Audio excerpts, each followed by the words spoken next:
وقال الله تعالى في القرآن المجيد والفرقان الحميد وإذ قال إبراهيم رب اجعل هذا البلد آمنا واجنبني وبني أن نعبد الأصنام رب إنهن أضللن كثيرا من الناس فمن تبعني فإنه مني ومن عصاني فإنك غفور رحيم صدق اللہ العظیم۔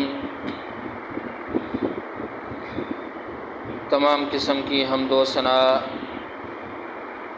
تمہیدات، تحلیلات، تسبیحات اللہ تبارک و تعالی کی ذات اقدس کے لیے، درود و سلام سرور کائنات خاتم النبیین آمنہ کے لال جناب محمد رسول اللہ صلی اللہ علیہ وسلم کی ذات کے لیے۔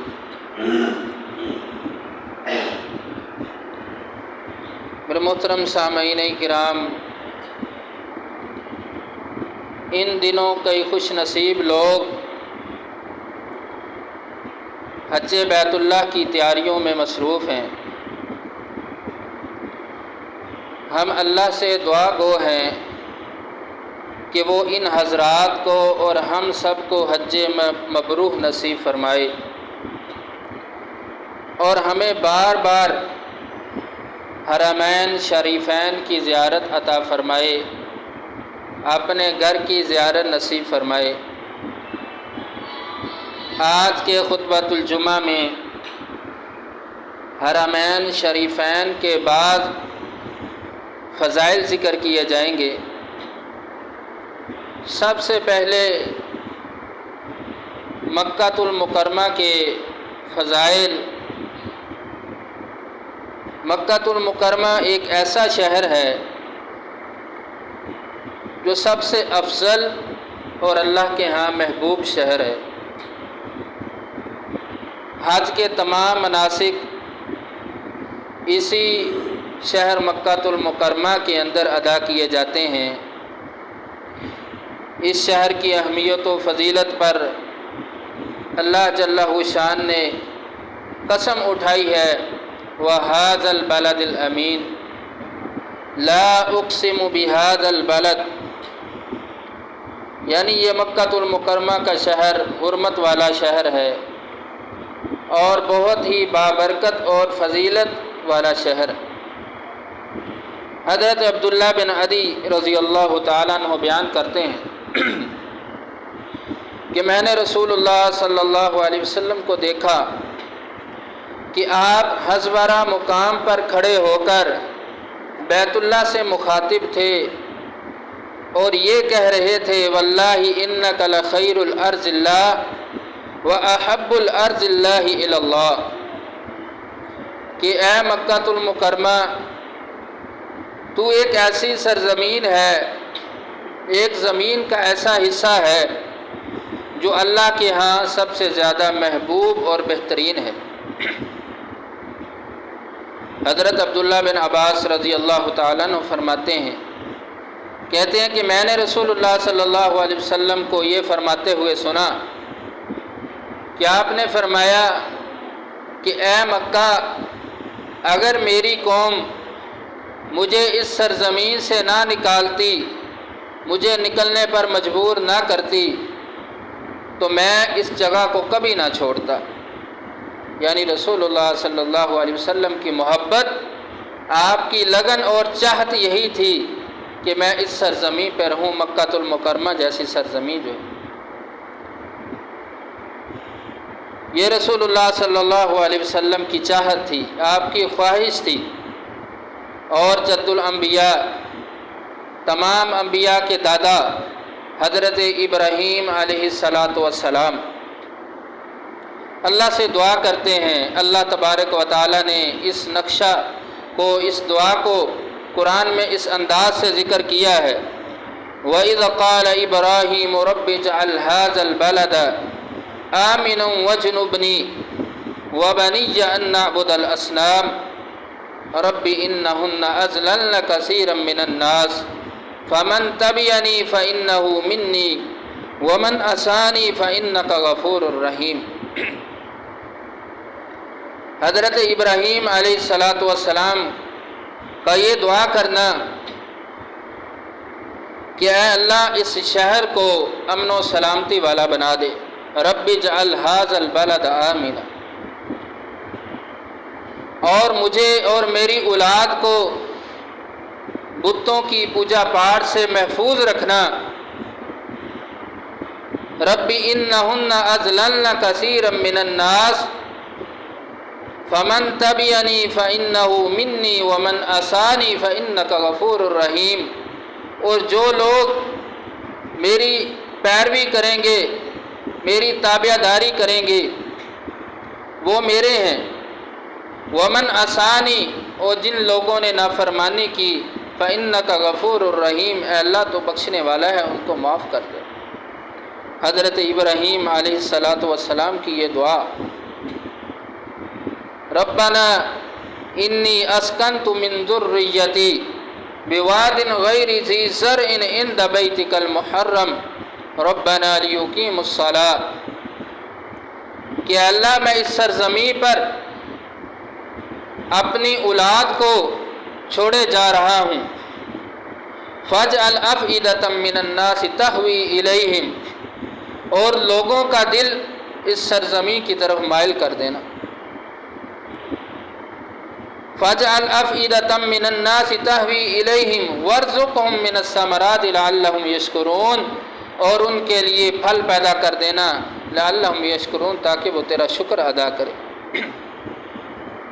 حضرت ابراہیم علیہ السلام کی یہ دعا، آپ کا دعا کرنا کہ اللہ اس شہر کو امن و سلامتی والا بنا دے، کیونکہ جب امن ہوتا ہے عبادت میں سکون ہے، اطمینان ہے، عبادت کے اندر یکسوئی ہوتی ہے، لیکن جب خوف ڈر ہو تو عبادت میں یکسوئی ختم ہو جاتی ہے۔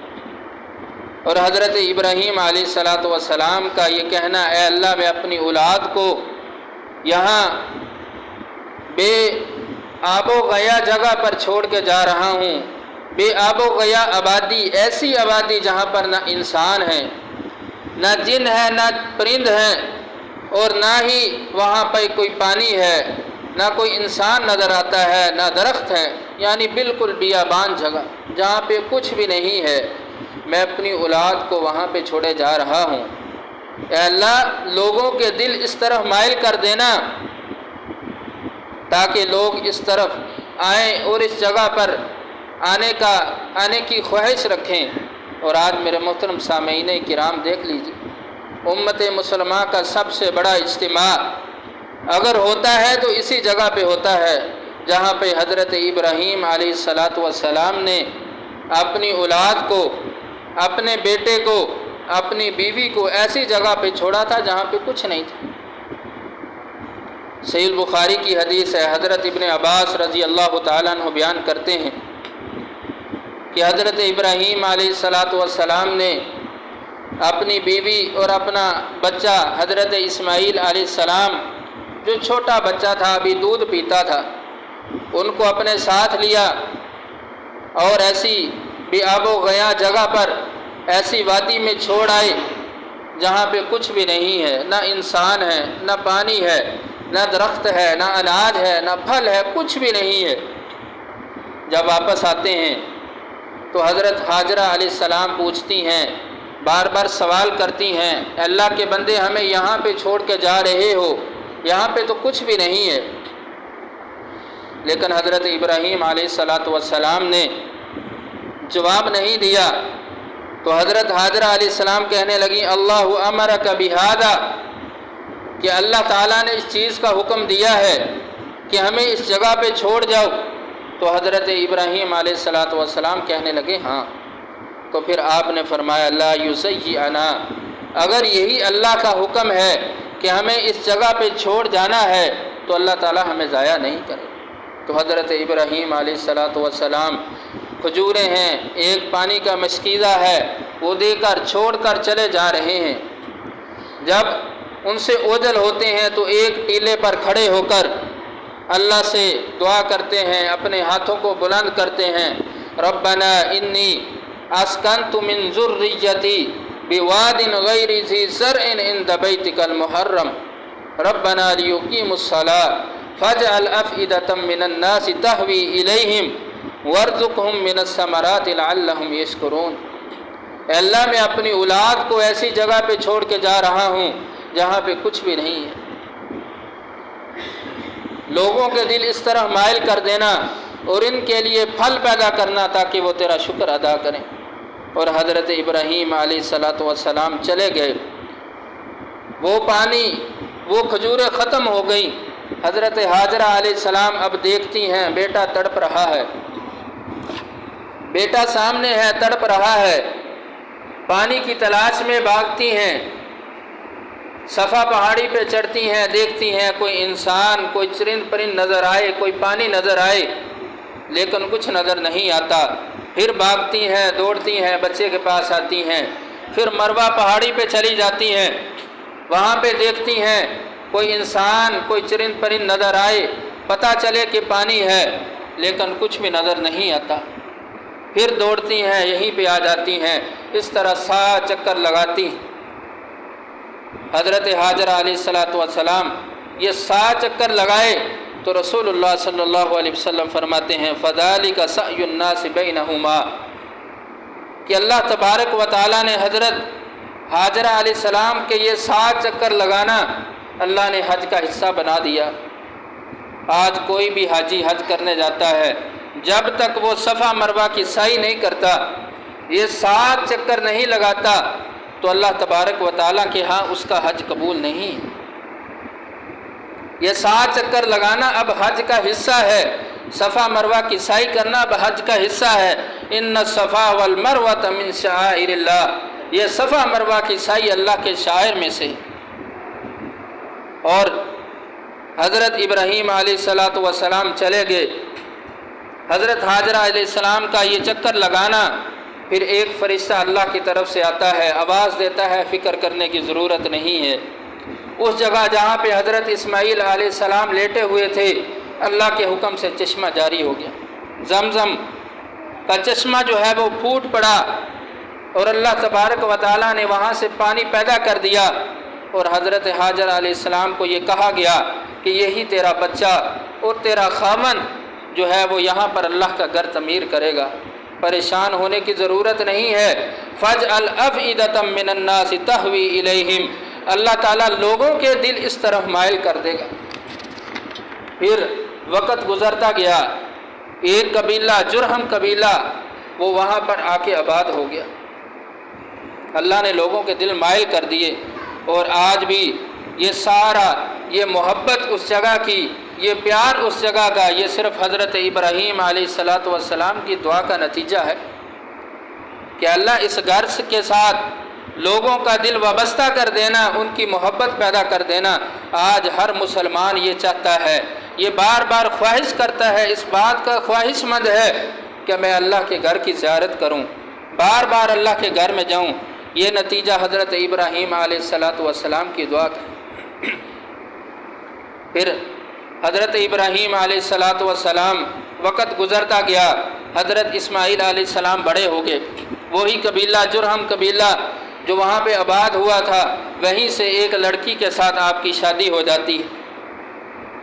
حضرت اسماعیل علیہ السلام وقت گزرتا گیا، والدہ فوت ہو گئی، اور حضرت ابراہیم علیہ السلام ایک دفعہ ملنے کے لیے آئے، دیکھا کہ گھر میں اسماعیل نہیں ہے، بیوی سے یعنی بہو سے سوال کرتے ہیں، پوچھتے ہیں کہ گھر کا گزارا کیسا چل رہا ہے۔ بیوی کہتی ہے بہت تنگ دستی ہے، کھانے کے لیے کچھ نہیں ہے، شکایت ہے، شکوہ ہے، ہر چیز بیان کر دی۔ تو حضرت ابراہیم علیہ السلام جاتے ہوئے کہہ گئے کہ اسماعیل آئے تو اس کو میرا سلام کہہ دینا، اور یہ کہنا کہ چوکھٹ کو بدل لے۔ جب حضرت اسماعیل علیہ السلام آئے، پتہ چلا، ساری بات بیان کی، کہا کہ وہ تو میرے والد محترم تھے حضرت ابراہیم علیہ السلام، وہ اس بات کا اشارہ کر کے گئے ہیں کہ بیوی کو طلاق دے دو، اور نئی شادی کر لو۔ پھر کہتے ہیں کہ میں نے اپنی بیوی کو طلاق دی اور کہا کہ اپنے گھر چلی جاؤ، پھر دوسری عورت کے ساتھ شادی کر لیتے ہیں، وقت گزرتا ہے جتنا اللہ نے چاہا، پھر حضرت ابراہیم علیہ السلام واپس آئے اور پوچھا اپنی بہو سے، اسماعیل نہیں ملے، کہا کہ گھر کا گزارا کیسے چل رہا ہے؟ کہنے لگی کہ اللہ کا شکر ہے، اللہ کا شکر ادا کیا، ہر بات پہ ہر نعمت پہ اللہ کا شکر ادا کیا، اور جاتے ہوئے یہ بات کہہ کے کہ اسماعیل کو میرا سلام کہنا اور کہنا کہ چوکھٹ بہت عمدہ ہے، بہت اچھی ہے، اس کی حفاظت کرنا۔ حضرت ابراہیم علیہ السلام چلے گئے۔ جب اسماعیل علیہ السلام واپس آئے، بیوی نے بتایا، کہا وہ میرے والد محترم تھے، وہ اس بات کی طرف اشارہ کر کے گئے ہیں کہ میں تیری حفاظت کروں، تیرے ساتھ اپنی زندگی گزاروں۔ تو پھر تیسرا موقع آتا ہے، حضرت ابراہیم علیہ السلام اپنے بیٹے کو ملنے کے لیے آتے ہیں۔ یہ صحیح البخاری کی حدیث ہے جو اختصار کے ساتھ آپ کے سامنے بیان کر رہا ہوں۔ آئے، دیکھا حضرت اسماعیل علیہ السلام بیٹھے ہیں، ان سے ملتے ہیں۔ ملنے کے بعد کہا کہ اے بیٹا، اللہ کی طرف سے حکم آیا ہے، اللہ کی طرف سے حکم یہ ہے کہ میرا گھر تعمیر کرو، میرے گھر کی بنیاد رکھو۔ تو باپ بیٹا مل جاتے ہیں، اللہ کے اس حکم کو پورا کرتے ہیں۔ بیٹا پتھر پکڑا رہا ہے، باپ حضرت ابراہیم علیہ السلام کعبہ، اللہ کا گھر جو ہے بیت اللہ، اس کو تعمیر کر رہا ہے، اس کو بنا رہا ہے۔ اللہ کا گھر جو ہے وہ تیار ہو گیا، اللہ کا گھر بن گیا۔ اور یہ حضرت ابراہیم علیہ السلام کی محنت اور دعا ہے۔ فَاجْعَلْ أَفْئِدَةً مِّنَ النَّاسِ تَهْوِي إِلَيْهِمْ وَارْزُقْهُم مِّنَ الثَّمَرَاتِ لَعَلَّهُمْ يَشْكُرُونَ۔ اے اللہ، لوگوں کو اس طرح مائل کر دینا۔ یہ وہ جگہ ہے جہاں پہ نہ پانی ہے، نہ انسان تھا، نہ کوئی درخت تھا، نہ اناج تھا، نہ پھل تھا، کچھ بھی نہیں تھا، بیابان جگہ ہے۔ لیکن آج ہر مسلمان خواہش رکھتا ہے میں اللہ کے گھر کی زیارت کروں، اور آج امت مسلمہ کا سب سے بڑا اجتماع اسی جگہ پہ ہوتا ہے جہاں پر کسی وقت کوئی چیز نہیں ہوا کرتی تھی۔ تو میرے محترم سامعین کرام، یہ خانہ کعبہ کی، مکہ المکرمہ کی فضیلت ہے، اور اسی طرح خانہ کعبہ اللہ کا پہلا گھر ہے۔ ان اول بیت وضع للناس للذی ببکۃ مبارکا وہدی للعالمین فیہ آیات بینات مقام ابراہیم ومن دخلہ کان آمنا۔ اس آیت مبارکہ کے اندر اللہ تبارک و تعالیٰ نے خانہ کعبہ کی 5 فضائل بیان فرمائے۔ پہلا کہ خانہ کعبہ جو ہے یہ اللہ کا سب سے پہلا گھر ہے اس روح زمین پر۔ حضرت ابو ذر رضی اللہ تعالیٰ عنہ بیان کرتے ہیں، میں نے رسول اللہ صلی اللہ علیہ وسلم سے سوال کیا، پوچھا اے اللہ کے نبی، اس روح زمین پر سب سے پہلا گھر اللہ کا کون سا تعمیر ہوا ہے، کون سا بنا ہے؟ تو آپ نے فرمایا مسجد الحرام، بیت اللہ، اللہ کا گھر جو ہے وہ سب سے پہلے تعمیر ہوئے۔ بعض مفسرین یہ بات کہتے ہیں کہ حضرت آدم علیہ السلام نے اللہ کا گھر سب سے پہلے بنایا، یا فرشتوں نے سب سے پہلے بیت اللہ کو تعمیر کیا، یا حضرت نوح علیہ السلام کی کشتی، وہ لوگ انہوں نے اس جگہ کا طواف کیا۔ لیکن امام ابن کثیر رحمہ اللہ کہتے ہیں یہ ساری جو ہے اسرائیلی روایات ہیں، اور صحیح روایت رسول اللہ صلی اللہ علیہ وسلم سے ایسی کوئی نہیں ملتی کہ جس کے اندر یہ بات واضح کی گئی ہو کہ اللہ کا گھر حضرت ابراہیم علیہ السلام سے پہلے کسی نے بنایا۔ اور یہ پہلی خصوصیت، یہ پہلی فضیلت کہ اللہ کا گھر بیت اللہ جو ہے سب سے پہلے بننے والا اللہ کا گھر ہے۔ اور دوسری فضیلت اس آیت کے اندر کہ یہ گھر بیت اللہ، اللہ نے اس کو بابرکت بنایا، ببکۃ مبارک، اس کے اندر برکت رکھی ہے، اپنی رحمتیں رکھی ہیں۔ جو بندہ وہاں پہ جاتا ہے اللہ کی برکتیں سمیٹتا ہے اور وہاں سے واپس آنے کو دل نہیں کرتا۔ یہ وہ لوگ جو اس جگہ پہ گئے ہیں، اللہ کے گھر کی زیارت کی ہے، وہ یہ بات جانتے ہیں کہ وہاں پہ جانے والا بندہ وہ واپس آنے کی خواہش نہیں رکھتا، کہتا ہے کہ میں یہیں پہ رہ جاؤں۔ اور تیسری چیز اس کی فضیلت وہدی للعالمین، اور تمام جہانوں کے لیے اللہ نے اس کو مرکز ہدایت بنا دیا۔ اور چوتھی چیز فیہ آیات بینات مقام ابراہیم، اللہ نے اس بیت اللہ میں یہاں پر مکہ المکرمہ کے اندر اللہ کی کھلی نشانیاں ہیں، واضح نشانیاں ہیں۔ آب زمزم کا ہونا، صفا مروہ کی سائی، مقام ابراہیم، وہ جگہ، وہ پتھر جس پہ حضرت ابراہیم علیہ السلام کھڑے ہو کر اللہ کا گھر تعمیر کر رہے تھے۔ بیٹا پتھر پکڑا رہا ہے، باپ اللہ کا گھر تعمیر کر رہا ہے، وہ مقام ابراہیم، فیہ آیات بینات مقام ابراہیم، یہ اللہ کی کھلی نشانیاں ہیں۔ اور پانچویں فضیلت اس آیت کے اندر وَمَن دَخَلَهُ كَانَ آمِنًا، اور جو اس گھر میں اس جگہ پہ داخل ہو گیا اس نے امن حاصل کر لیا۔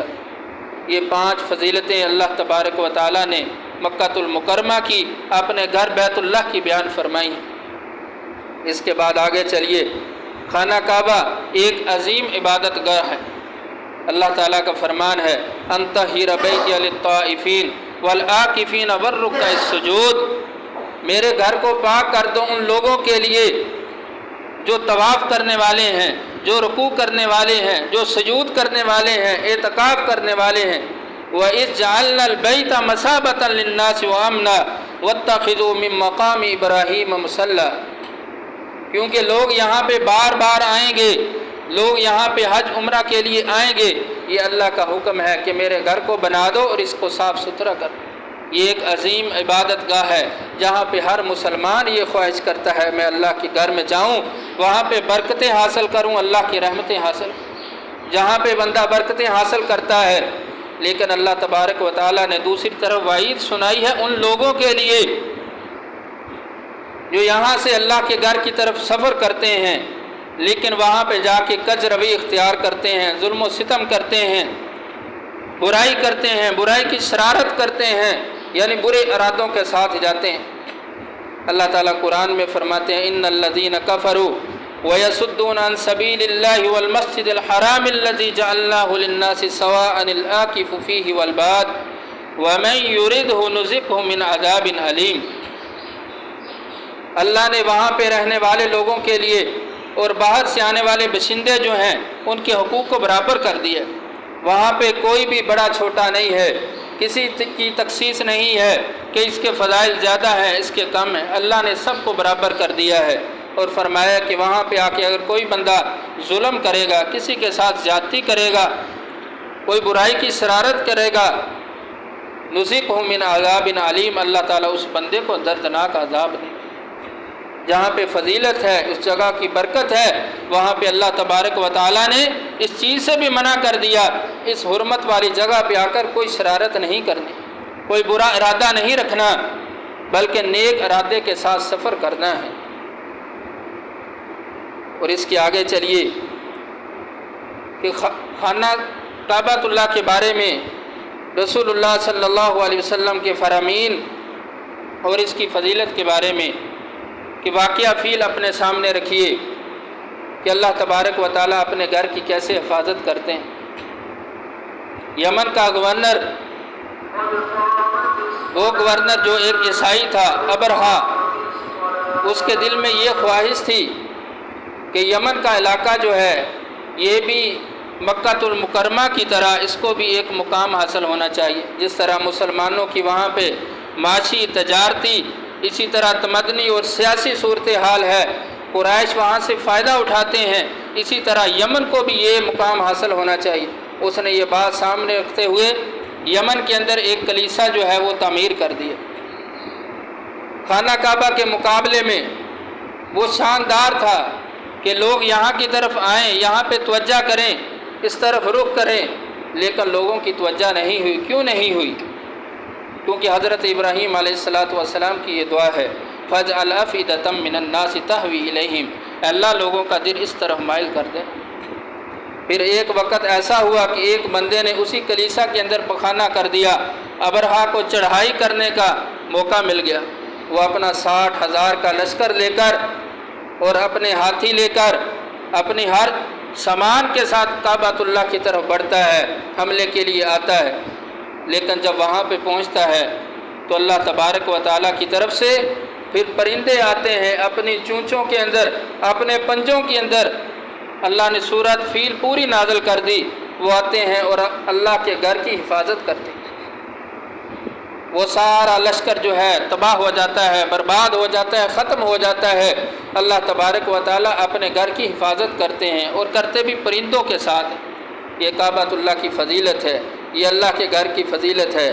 اسی طرح بیت اللہ کے طواف کی فضیلت رسول اللہ صلی اللہ علیہ وسلم نے فرمایا کہ جو بندہ بیت اللہ کا طواف کرتا ہے، اللہ تعالیٰ ہر قدم کے بدلے اس کو نیکی عطا کرتے ہیں، اس کے گناہ کو معاف کر دیتے ہیں، اس کے درجات کو بلند کرتے ہیں۔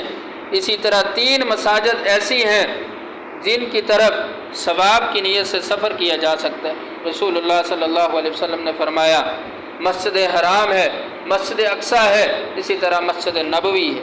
یہ 3 مسجدیں ایسی ہیں جب بندہ ان کی طرف ثواب کی نیت سے سفر کرے گا، اللہ تعالیٰ اس بندے کو ہر قدم پر ثواب عطا کریں گے۔